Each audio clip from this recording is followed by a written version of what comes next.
Guys, we're talking about bonds this morning. Getting your bond back on a rental property can sometimes prove harder than you think if you don't do the right thing up front. Stay tuned. We're going to talk about it right now.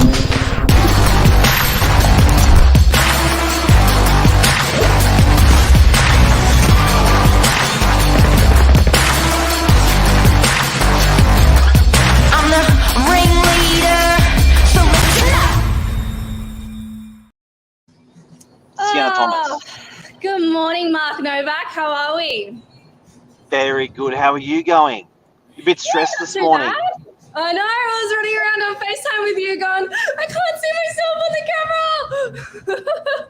But we're here now. Sometimes. A little bit fashionably late, but we're ready to get going.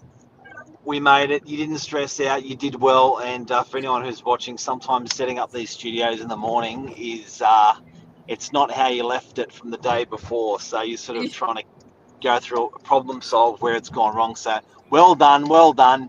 Thank you. You held it together. Now, Sienna, you're sitting around the office with a bunch of senior property managers.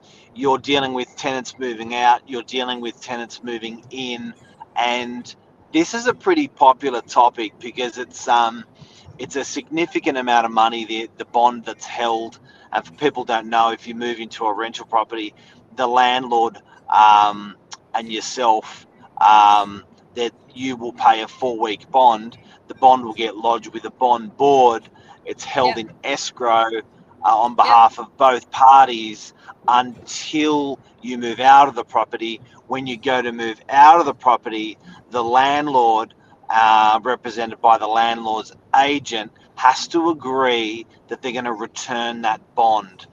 Now, I know we're talking this morning about the presentation of the property a fair bit, but it could also be arrears control, that some arrears there that you may have to sort out. But generally the bond's left to the state of the property and contributing to that if it's not there. So Sienna, let's talk about where we go wrong. What are the things that you hear most in the office with tenants moving out and bonds? Where are the pinch points? Well, look, a lot of tenants call us up and tell us, we can't have the scheduled routine inspection on that day since they haven't cleaned up, or they're running behind schedule. That's a lot of the excuses that we get, unfortunately. But however, we hope today in this morning minutes, we hope to educate not only our future tenants, but our current tenants on how to get rid of the residential bond pain, get out smart. So we're kind of hopping on morning minutes this morning. I'm going to give you a few tips and tricks to help you get out of the pain of cleaning up your own property. So when a tenant's moving out, you're 3 weeks out, they ring up and go, hey, I want to move out of my place. What do I do now? They'll serve notice to the landlord via the property manager in writing, say we're moving out. What's the sort of thing you should start doing to make sure as a tenant that you're going to get that bond back in whole? Preserved? If you are planning to vacate your property before your lease ends, giving 21 days notice in writing that to the correct property manager and giving the correct information, and ensuring that your tenants that are on the lease agreement is CC'd into the email and signatured as well. Now, it's also really important to ensure that you cancel your utilities as well before your tenancy ends. Yeah. That's a huge one. That's a huge one. Yeah. Did you want to add on to that, Mark? It bites you on the bum, those utilities, because sometimes you may even just forget about gas or forget about internet, or forget about, often there's a payment gateway that agents have set up with their tenants. Now it's tenant initiated, the engagement of it and the disengagement of it. And what that means is that you can move out and then 1 or 2 weeks later, a whole week's rent comes out of your old property, or a month's rent comes out of your own property, and then everyone's scurrying for cash. So yeah, disconnecting those things effectively is really, really important, because that's a I must admit, it really upsets a lot of tenants. And as much as you tell them in writing, tell them by SMS, tell them in a letter, tell them in an email, they still miss it. And we do suggest to our tenants that you give that company notice. So we are starting from 3 weeks before your tenancy ends. So moving on, we can also talk about if you do have a lawn or if you do have a backyard, to ensure that you do trim the lawn before you do leave the property. So we can ensure that you have taken care of your backyard or your front yard. And I think the big thing that the landlord's looking out for, guys and girls who are watching, the landlord's watching out for, they're going to allow fair wear and tear. So what's fair? Well, what's fair is if the person's been in there for 1 month and they're not, they're going to expect it back almost identical to how they gave it to you. But if the tenant's been there for 12 years, they're going to, there's got to be some tolerance to sort of normal and fair wear and tear to the property. So your oven's not going to look as pristine as it was 13 years later, and nor will your carpets, but you sort of got to be a bit fair on that. So the property manager's coming through, and I hope I haven't fast tracked, but the property manager's coming through. You've moved out. What is the property manager looking for here? Yeah, look, definitely if you have a pet, making sure that there's no, talking about pest control, I'll stop you there, Mark. Yep. It's really important that when you do sign your lease agreement and you do have a pet, ensuring that you read the fine lines in that agreement, that you have agreed that you will get the property fumigated to control pest control. When the property manager does walk through the property, they always will look at the walls for any scuff marks and definitely look at the carpet for any damage. And as we said, wear and tear.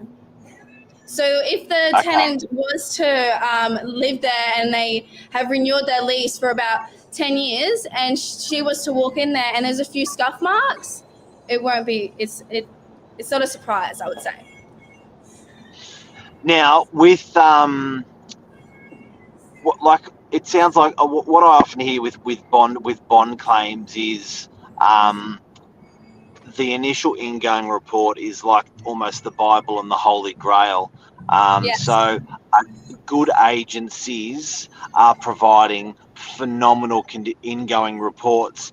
That's the report when you first moved into the property. That's going to be like the Holy Grail and the Bible, and that's what the agent's always going to reference. Sometimes the agent may not even be in that same company anymore, and that's how reliant it is that report is accurate. So I do have to stress that people that are moving into a place, do go over and don't rely on what that agent's done on the ingoing condition report. Check. And make sure that ingoing report's got plenty of photos and plenty of descriptions around what's marked, scratched, imperfections, not working, because you could be asked to make those things good if you haven't checked them up front. And also ensuring that you return the condition report within 7 days. A lot of our new tenants do forget, because it is very stressful moving into your own property, getting all your stuff organized, your utilities set up, moving in all your furniture.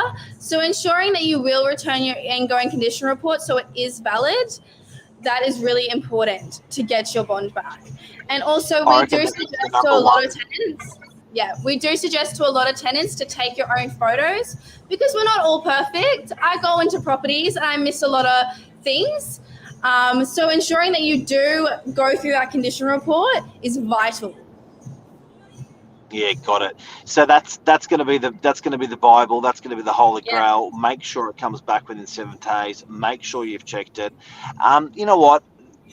Some property management companies are immaculate in this process. Some may even be sloppy or forget. So I think it is your responsibility as a tenant, because it will bite you on the bum in the end, just to make sure that that's done effectively and well, that ingoing report. I reckon it's the number one thing to getting your bond back is the work's done when you moved in, not when you moved out, on that condition report. So guys and girls, just keep an eye out on that report when you're moving into a place. Definitely. Now What we else can we move gotta on check to else? we can move on to 7 days to go before the tenancy ends. Now Yep. we kind of move into remove and wash all the light fittings, ensuring that everything is dried and replaced. So ensuring that all the lights still work, and also cleaning all the curtains, ensuring that if you do have a driveway, scrub the driveway, make it sure it's clean. Also, as I said, mow your lawns, and I would say sweep and clean out your garage. Now, a lot of Give it a people nice don't clean. really are very concerned about cleaning up the garage because it's not somewhere where you spend a lot of your time. But your car does leak oil, and you know a lot of leaves can get in there, and it can cause wear and tear. So definitely ensuring 7 days before you go, clean your garage, give it a nice scrub, wash it down. It's not going to hurt. Give it there. Now, with and I think, and again, I would, as a tenant, I'd be getting out that ingoing report. You can always ask your agent for it to get a copy of it. And you know what I would do? I would tear off each page and put it in each room, and have a walk around each room and just make sure that it's in that present state, allowing for fair wear and tear. So we do have problems with ovens. Yep. That seems to be a bit of a contentious point. With the window seals, you know, with that gather dust over a long period of time. So Yep. I think those sort of things, you want to just think to yourself, when I took this place, what was it looking like, and is it now looking like that, allowing for a bit of fair wear and tear? And if it's Yep. not, you're going to be pulled up on it. If you're pulled up on it, it's going to cost you money. Do you need a professional to do all this work in terms of like cleaning and oven cleaning and stuff like that, or can you do it yourself? You know, look, property managers, we can't force you to get it professionally cleaned. We do suggest it, and we can provide you companies that will help you professionally clean your property, such as Above and Advanced Cleaning. I know that, and Fabulous Cleaning Solution. Those are two great companies that we use to ensure that tenants are getting professionally cleaned for their property. But we can't force you unless you need to get your place fumigated if you have a pet. You agree to that on your lease agreement, therefore you'll need to get that done. Now, I also, guys and girls, if you are getting a cleaner or you are getting services, it's often a good idea to use the person that the agent uses, and engage that person the agent uses. Often there's a expectation that we've programmed into those cleaners that we have, and of what we want a property to look like. So often we'll find that people will have a friend who's, you know, been a cleaner. They're not particularly like a bond exit cleaner. They don't clean like a bond exit cleaner. They haven't been trained like that as well. So always feel free to ask your agency or your property manager, who do you recommend, how much they charge, and use those guys if you can. Yep.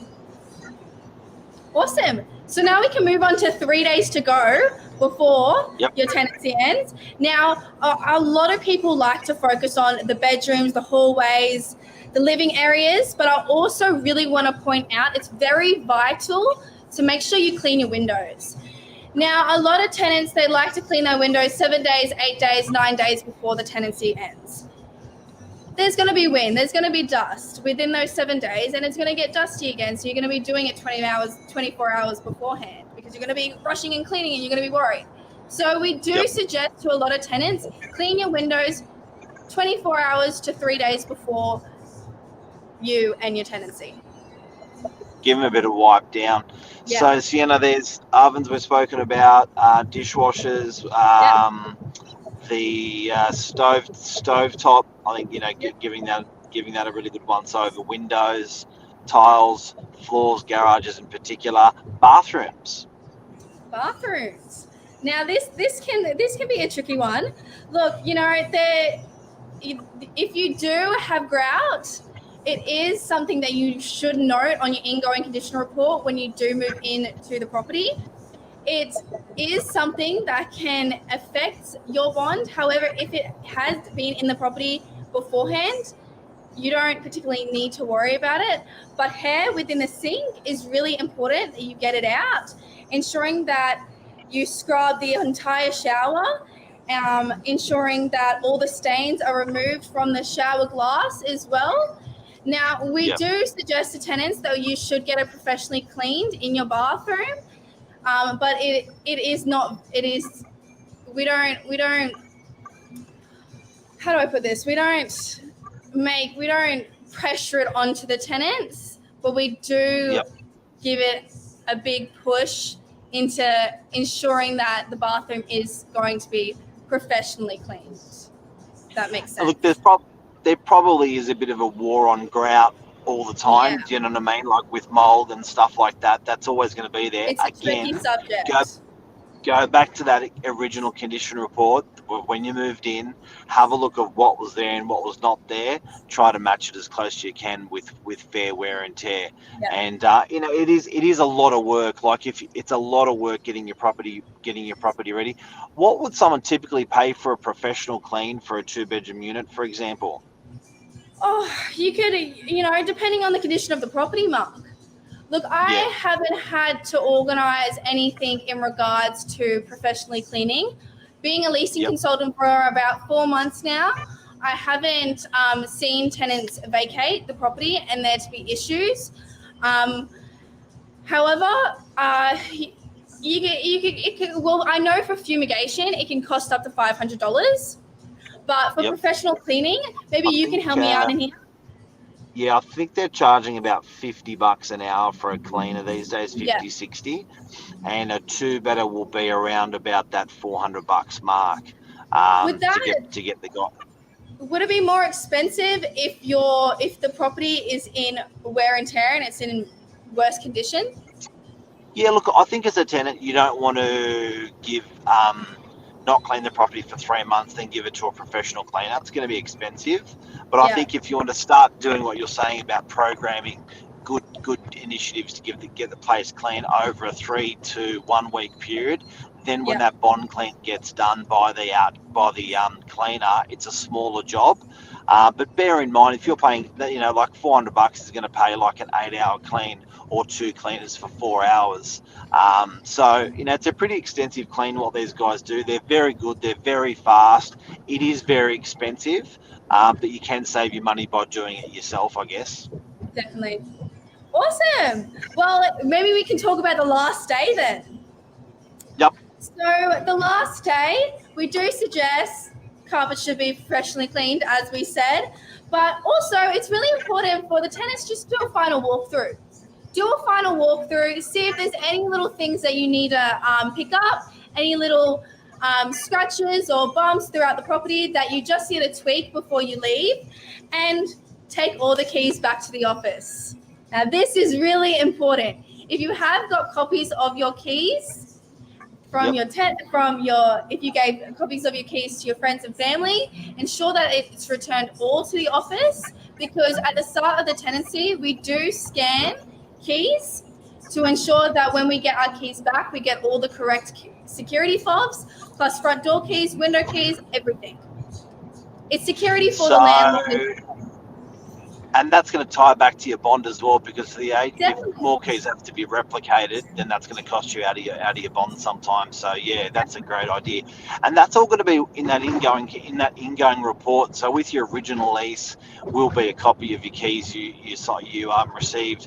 Will be a copy of all of your photos. So there's a lot of reliance on that initial documentation. So don't lose it. Correct. Thank you, legend. Woohoo! Residential Good bond on you. payment. Get out smart, guys. And we're always here to help as well. Yeah, well, that's it. You can always call your agent, have a bit of a chat. And Sienna, thank you so much for coming on board for the show. It's not easy as someone new to the workforce and new to live to come out and do something. So well done for your confidence and your experience in such a short time. Pleasure. Have a great day. I hope we helped everyone out there today. Thanks, Sienna. Bye. Bye.